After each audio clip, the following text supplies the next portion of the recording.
The film that I'm entering this year for the film festival, I worked with my partner Luca Gillis. It was a documentary for Matt's class called The TikTok Ban.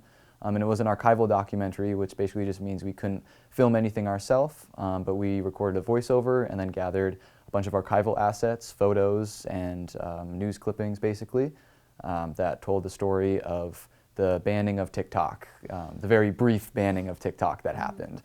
Joe and Luca were intrigued by how government policy could affect everyday social media users and the fast-paced timeline of the events.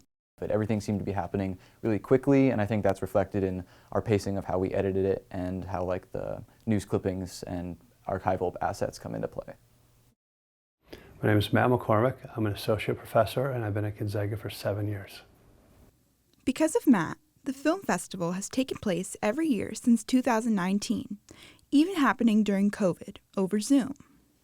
As soon as I got here, that very first year said we gotta do this, and ever since then we've had an annual GU Student Film Festival.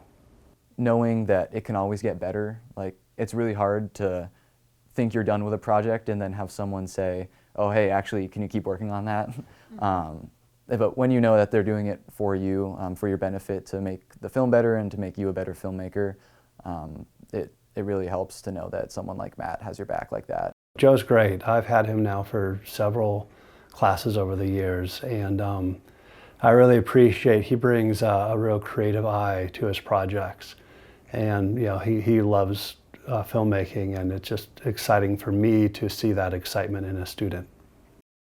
If you'd like to see more of Joe Ierardy's work and other filmmakers, stop by the Junt Auditorium this Friday at 7 p.m. Reporting for GU TV, I'm Eva Doberman.